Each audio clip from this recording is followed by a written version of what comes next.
Bom, vídeo parte 2, aqui do Advogado Completo. Eu fui convidado para falar de sujeitos processuais, já falei de juiz, já falei do Ministério Público, e comecei a falar de defesa e não terminei.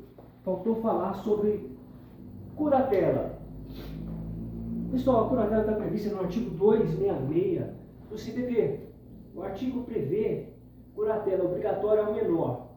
O problema é que esse termo não pode se referir ao menor de 18 anos, já que este não está sujeito ao processo penal. Esse sentido era válido antes de 2002, quando o Código Civil previa a maioridade relativa de 18 a 21. A primeira corrente, pessoal, falando desse assunto aqui, vai dizer o seguinte: ainda aplica o artigo 262 para maiores de 18 e menores de 21, já que a legislação penal prevê um tratamento diferenciado, como a prescrição pela metade, não preclusão. Então, quem é a favor dessa corrente fala que existe uma compatibilidade sistêmica, por isso ainda seria possível nomear um curador. A segunda corrente minoritária vai dizer o seguinte: a mudança do Código Civil em 2002 esvaziou esse artigo. Que é artigo 262 do CPP? Pois não existe mais menor de 21 anos. Quais são os argumentos? Primeiro, a revogação do artigo 191 do CPP, ou é 194? Depois eu vou checar, que tinha uma redação análoga. Função de curatela é representada para quem tem capacidade reduzida. E quem tem 18 anos já tem plena capacidade. Hoje só é cabido, terceiro argumento, a curatela para doente mental e indígena. Recusa do dativo. O defensor dativo é obrigado a atuar, só podendo recusar por motivos relevantes, previamente justificado, sob pena de multa. Surge aqui uma questão. O juiz pode controlar a atuação do advogado? Não há hierarquia entre juiz e advogado. Cada um atua nos limites de suas atribuições. Quem fiscaliza o advogado é o Conselho de Ética da OAB. 3. O juiz não pode valorar a justificativa, apenas encaminhá-lo à OAB e nomear outro advogado no meio tempo. Abandono da causa. O advogado pode abandonar a causa? O advogado não pode abandonar a causa salvo por motivo justo: falta de pagamento, quebra de confiança ou se houver mentira. Prazo em dobro. Aqui a gente vai ter duas decisões. O advogado não tem prazo em dobro, tá? Quem tem a defensoria pública. Tem uma outra decisão do STF que fala que o prazo em dobro da defensoria não é absoluta, podendo sofrer restrições em normas transitórias. Fechou? Vamos agora para assistente de acusação. Quem é o assistente de acusação? Vítima ofendida, excepcionalmente terceiro interessado, que ingressa no processo representado pelo advogado, visando auxiliar a acusação. Ele tem representante, o advogado. O auxiliar de acusação tem um representante, o advogado. Porém, o advogado não é a parte legítima. A parte legítima é a vítima ou ofendido, o terceiro interessado, que vai auxiliar o MP. É a acusação. Cabimento. Cabe ao auxiliar de acusação em todas as ações penais públicas. Ação penal pública, condicionada ou incondicionada. Cabe. Quando não cabe, aqui tem que ter muita atenção. Quando não cabe o assistente de acusação. 1. Não cabe em ações privadas. Por que não? Porque na ação privada, pessoal, a vítima já é autora, já é titular da ação, a vítima. Não cabe ela ser autora e assistente de acusação. Tem sentido. Perfeito? O corréu pode ser assistente de acusação? Não. Mas o ex-réu absolvido pode. Uma pessoa que foi indiciada, mas ela foi absolvida. Ela pode figurar como assistente de acusação. Perfeito? Habeas corpus e mandato de segurança.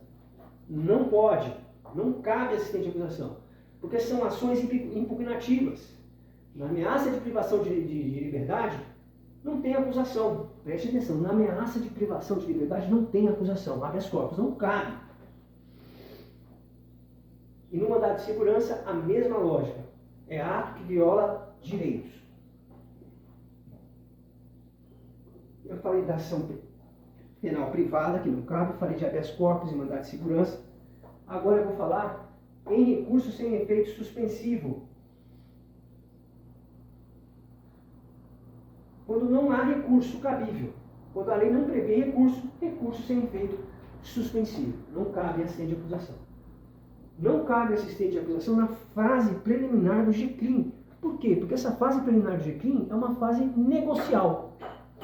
Uma fase negocial. Se é uma fase negocial, não cabe acusação. Vamos ver se tem alguma... Mas preste atenção, pessoal. Depois do oferecimento da denúncia, do recebimento da denúncia no GCRIM, aí cabe o assistente de acusação, tá bom? Vamos lá. O ECA. O ECA também não cabe assistente de acusação. Por quê? Porque o ECA não é punitivo. Lá é regido pelo melhor interesse do menor. Então não cabe, no ECA não cabe assistente de acusação. Inquérito policial. Gente, o inquérito policial é de natureza administrativa. É inquisitorial. Como é que fala? É apuratório. Não cabe acusação no inquérito policial. Júri, apenas em caso de atuar em plenário. Tem que pedir ao juiz com 5 dias de antecedência. O júri, apenas em caso de atuar em plenário, tem que pedir ao juiz com 5 dias de antecedência. Fechado. Legitimidade. Quem tem legitimidade para atuar como assistente de acusação? Aí a gente vai entender o seguinte. A vítima, obviamente, o ofendido. Na falta da vítima ou do ofendido, a linha sucessória. Cônjuge, ascendente, descendente, irmãos. Perfeito? Crimes contra a relação de consumo. Entidades, órgãos, organizações que defendem o consumidor podem atuar como assistente de acusação. O PROCON, por exemplo. O PROCON tem tanta legitimidade que pode atuar não só como assistente de acusação, como pode ser o titular de uma ação privada subsidiária da pública. É isso, pessoal? Tá certo?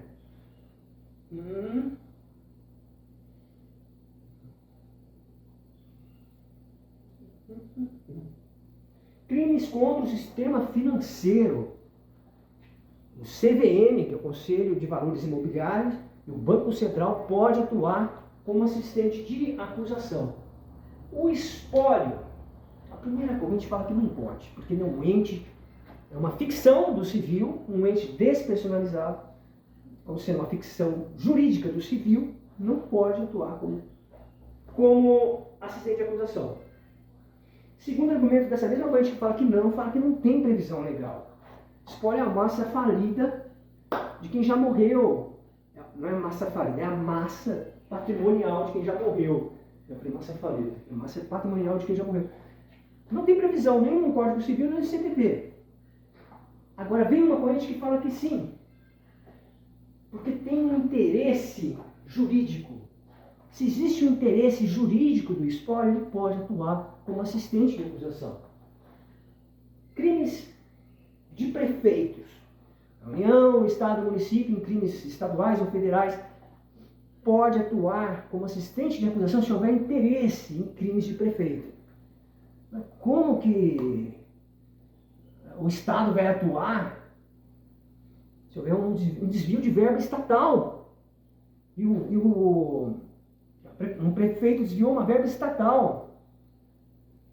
Pode ter interesse, entendeu? De falar, eu quero sim entrar como assistente de acusação. Poderes. Poder público. Poder público pode atuar como assistente de acusação? Vai ter uma discussão aí. Vai ter uma corrente que vai virar e falar assim, opa, não pode, porque o poder público já é representado pelo MP. Isso vai dar uma duplicidade, uma redundância. Vai violar o processo da economia, vai violar o princípio da economia processual. Vai ter uma corrente que vai falar assim, pode, se for de interesse secundário. É uma pessoa jurídica ou interesse público. Perfeito? Qual a finalidade do assistente de acusação? Primeira corrente fala que a finalidade do assistente de acusação é exclusivamente patrimonial. Exclusivamente. Promotor é a autoridade encarregada da prestação de justiça que impede que o assistente de acusação tenha outro interesse além de patrimonial. Perfeito. A segunda corrente fala, não é só patrimonial, é mais amplo. Pode ser interesse tanto ressarcitório quanto condenatório. Qual a justificativa? A lei não restringiu. Se a lei não restringiu, o Instituto não cabe ao intérprete impor limitações que não houve. Procedimento. Quando se inicia, quando que o assistente de acusação ingressa? O recebimento da denúncia. Perfeito? Quando que é o fim? O trânsito julgado. Qual a forma? Petição simples. O advogado faz um requerimento, manda para o MP não vai fazer um juízo de conveniências e oportunidades, não, ele vai só definir se é legal ou não legal. Perfeito? O juiz vai fazer a homologação, analisando se aquele assistente de acusação cumpre os requisitos legais. O prazo fixado pelo juiz é de 3 a 5 dias. Como esse prazo não é estipulado por lei, gera arbitrariedades, tá bom? Atuação do assistente de acusação. Pode ser admitido a qualquer tempo, recebe o processo no estado em que se encontra. A partir do momento que é admitido, tudo o que ocorre já está precluso para ele. O assistente de acusação não pode pedir a repetição de atos já feitos. Poderes do assistente de acusação. Pessoal, isso aí está lá no artigo 271 do CPP. Só que tem uma discussão. O primeiro vai falar o seguinte. O assistente de acusação tem o poder de propor meios de provas. Só que olha a problemática hermenêutica aí. O assistente de acusação, ele entra no recebimento da denúncia. Você propõe meios de prova antes, lá na denúncia. Só que ele entra no recebimento da denúncia. Então, ele só tem poder de propor meio de provas se o MP pedir um aditamento. Aqui, ó. O aditamento da denúncia. Como o assistente de acusação só ingressa depois do recebimento da denúncia, a fase de propositura já passou. Porque o momento é junto com a denúncia. O assistente de acusação só pode exercer esse poder no aditamento da denúncia pelo MP. O que mais que o assistente de acusação pode fazer? Aditar perguntas. Depois do MP, obviamente, né, pessoal? Ele pode... Desculpa. Meditar perguntas. Perguntar nas testemunhas. MP pergunta, depois auxiliar. O assistente de acusação pergunta depois do MP. Perfeito? Aditamento dos articulados. O que é articulados? Antigamente, a denúncia vinha como se fosse artigo 1, artigo 2, artigo 3, artigo... Ele pode aditar os articulados, depois do MP, obviamente, tá? Manifestação após o MP, debates orais, aquelas alegações depois do MP, arrazoar recurso, recorrer e arrazoar os próprios recursos, o rese, apelação. Aqui tem um detalhezinho quando fala apelação, da atuação do assistente de acusação. Obviamente, ela é suplementar, tá? Então, só pode apelar se o MP não apelar.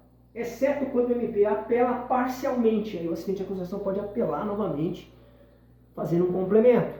Perfeito?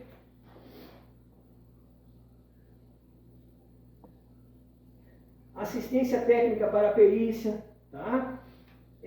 Desaforamento. Desaforamento é quando um júri está predestinado a um lugar, aí e ele muda-se o lugar do júri.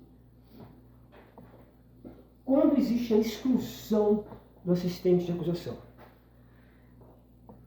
Perda dos requisitos, quando não existe mais a característica, ele não é mais, não tem condição, não tem as características de assistente de acusação. Quando ele bate de frente com o MP, conflitua com o Ministério Público. É nessas duas condições Por que quando ele conflitua com o MP, ele deixa de ser assistente ali, ele é excluído. Porque é prejudicial a sua atuação. O MP está defendendo uma tese. Se ele for defender outra, ele é assistente. Ele tem que fazer uma assistência à acusação. Se ele não está ajudando o MP, ele é limado. Pessoal, agora vamos seguir aqui. A gente vai falar agora da citação. Vou colocar mais pertinho, vamos focar aqui que eu vou mostrar para vocês. O que é a citação? Comunicação dos atos processuais. Eu poderia fazer outro vídeo, tá? Falando que a gente já terminou sujeitos processuais, mas eu estou um pouco animado hoje, eu vou falar de citação. Me pediram numa pergunta, fala de citação, eu já vou emendar aqui falando de citação. Comunicação dos atos processuais. Como o processo se comunica?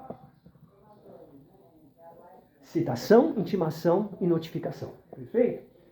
A citação é o chamamento do réu ao juízo para se defender, dando a ele ciência do teor da acusação, vinculando o processo a seus efeitos. A citação é o meio pelo qual se comunica o réu, chamando para se defender e exercer o contraditório. Perfeito?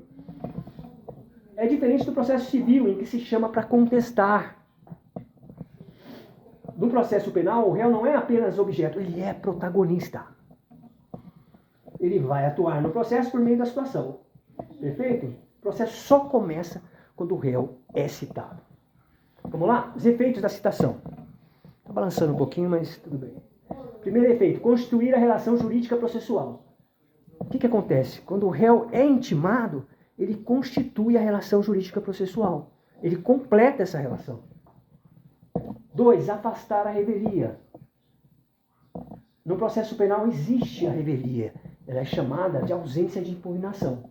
Diferente do processo civil, que gera presunção de veracidade, no processo penal é a ausência de impugnação.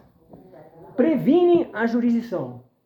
No processo penal, essa prevenção se dá por distribuição.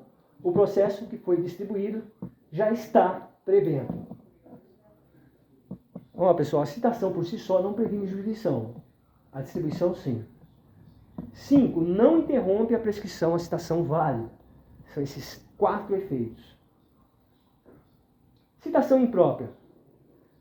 A primeira corrente vai falar que não pode, porque o CPC não prevê. Segunda corrente fala, sim, pode, pela teoria da instrumentalista. A finalidade prevalece sobre a forma. Citação por inacessibilidade. O que é isso aqui? O inacessível. Antigamente, o CPP, em sua redação originária, falava em citação de réu em lugar inacessível, lá no artigo 364 e 365. Se o réu não pudesse ser encontrado, o juiz determinava a citação por edital. Com o passar do tempo, esse conceito de inacessível foi causa foi se esvaziando esse conceito. O que ele fala foi causa de desuso, foi entrando em desuso por causa da internet, da tecnologia. Hoje é muito difícil uma pessoa inacessível, porque tem internet, tem um banco de dados, tem várias formas de procurar ela. Na prática atual, a pessoa não encontrada, o juiz aplica por analogia o CPC, artigo 256, que fala em citação por edital quando o réu está em lugar incerto, não sabido e inacessível. Lugar incerto, não sabido e inacessível. E o prazo do artigo 364. O juiz fixará entre 15 a 90 dias. Então, o que o juiz vai fazer aí? Na prática atual, se a pessoa não é encontrada, aplica a analogia do CPC. Artigo 256. Pessoas que estão num lugar incerto, não sabido e inacessível. E o prazo do artigo 364. Perfeito? Agora, quando se alega que o réu era inacessível e foi citado por edital, o réu pode dizer que não teve conhecimento da ação e pode questionar. Pode haver até nulidade ou suspensão no processo. Para finalizar, pessoal, citação pela internet. Tem uma corrente que diz que não é possível citação pela internet. Por quê? Primeiro argumento, não há lei prevendo, o CPP não permite o uso de instrumentos digitais. Se não fala, não pode. Segundo argumento, a segurança do ato físico. Como se trata de um ato essencial para o processo, como se trata de um ato principal do processo, que pode levar à sua nulidade integral, para esse ato eu preciso de um resguardo, cuidado que só um ato físico pode dar. Terceiro argumento, pessoalidade do ato. O que é esse argumento da pessoalidade do ato? Estudo do que se exige a citação. O rito da citação envolve o contato, a leitura de documento, a interação. Isso tem que ser físico e pessoal. Corrente que diz que sim. Que sim o quê? É possível citação pela internet. Primeiro argumento, ele trabalha a semântica, que não precisa da lei, porque a citação pela internet não é uma forma, e sim um meio, um instrumento, na qual a pessoa cita o oficial de justiça. Segundo argumento, a citação continua sendo pessoal, só que ela é pessoal versus virtual. O código exige pessoalidade, não contato físico. A citação é um ato jurídico pessoal, não físico. Onde está escrito que é físico? Terceiro argumento, a segurança. Onde o ato é inseguro? Até o ato físico pode ser inseguro. Até o ato físico pode ser inseguro. A insegurança não está no meio nem no ato. A insegurança está no modo de execução. Perfeito? Aí tem uma decisão muito importante do STJ, HC 641877, HC 641877, que fala: a citação pela internet é válida em todas as suas formas, inclusive do Zap. Porém, tem que seguir 3 critérios: confirmação positiva da identidade, confirmação pessoal e confirmação do ato. Pessoal, espécies de citação. A gente vai ter 2. Citação real, citação ficta. Real é a citação feita efetivamente na pessoa do réu, com certeza de conhecimento. Quais são os tipos de citação real? Mandato, carta precatória, carta regatória, ofício requisitório, carta de ordem. A ficta é a citação que não é feita na figura do réu, havendo presunção de conhecimento. O conhecimento é fictício, não real. Tem 2 formas, edital e hora certa. Falta de citação, nulidade absoluta. Defeitos na citação, nulidade relativa. Citação por mandato. O que é, pessoal? É o primeiro quesito ali da citação real. Do tipo, né? Primeiro tipo. Citação por mandato é um instrumento citatório destinado ao réu, que se encontra no território da jurisdição do juiz. Perfeito? Aqueles que se encontram no território da jurisdição do juiz. Citação por mandato é um instrumento citatório destinado ao réu que se encontra no território da jurisdição de juiz. Via de regra, ela é cumprida por oficial de justiça em diligência especial. A lei não exige que ela seja física, via de regra é física. Requisitos do mandato: nome do juiz, aí está lá no 352, isso aí do CPP. Nome do juiz, nome do réu, residência do réu, finalidade do ato, e etc. São requisitos internos. Os requisitos externos é leitura, o oficial tem que chegar lá e ler para a pessoa que vai ser citada o que está acontecendo, qual o motivo, e etc. Isso, segundo, ciência do réu e contrafé. Leitura, ciência do réu e contrafé. E pode ser a qualquer hora, em qualquer local. Ressalvada regras limitadoras. Citação por precatória.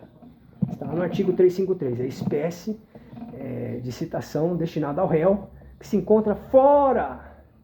Se encontra em território nacional, mas fora da jurisdição do juiz. Requisitos da precatória: juiz deprecante, deprecado, sede, finalidade. Isso aqui está tudo em artigo, pessoal. Olha lá no artigo 353. Fechou?